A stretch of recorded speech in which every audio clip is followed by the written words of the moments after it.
திருமாவளவன் வாங்கின ரூபாய் போடுறான் வீடியோ பாத்தியா? எடுத்துக்கிறேன் போறேன் காமிச்சிட்டு போறேன். இவங்களுக்கு வாங்கின செக்கு, தங்க கட்டி, இந்த காசோலை, இந்த கும்பகுமலா வச்சுலாம் வீடியோ வந்துரு. நீ ஒரு வாயோட போய் என்ன சொல்ல விசிக்காவை அழிக்க அந்த முடிவு பண்ற நீ அந்த கம்மனு கிடந்தாங்க. நீ சீமான் திரள் நிதியில் இது தப்பு. மக்களுக்காக பேசுகின்ற நாங்கள், மக்களுக்காக வழக்கை பெறுகின்ற நாங்கள், மக்களுக்காக காத்து நிற்கின்ற நாங்கள், மக்களும் சோறு. அப்படி மக்களுக்காக நீங்க என்னடா பண்ணிட்டீங்க இது வரைக்கும்? நீங்க மக்கள் கிட்ட காசு வாங்குறதுக்கு ஒரு எக்ஸாம்பிள் சொல்றேன். இன்னைக்கு நம்ம ஒரு கோவிலுக்கு போவோம். கோவிலுக்கு போன உடனே உள்ள இருக்கிற உண்டியிலும் காசு போடுவோம், வெளியில பிச்சைக்காரன் உட்காந்து இருப்பாங்க, அவங்களுக்கும் காசு போடுவாங்க. ரெண்டும் ஒண்ணா? அப்புறம் கட்சி நிதிக்கும் திரள் நிதிக்கும் உங்களுக்கு வித்தியாசம் தெரியலன்னு நினைக்கிறேன்.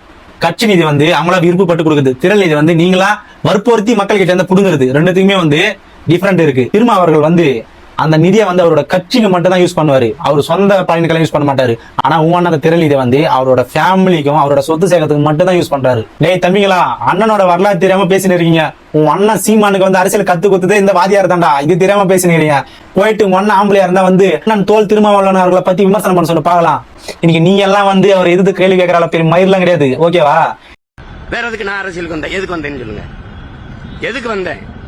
அதையே வேண்டாம் நானும் கேக்குறேன். 15 வருஷமா டேரா போட்டுக்கிட்டு குறுக்கவும் நெடுக்கவும் அலைஞ்சிட்டு இருக்கிறியடா.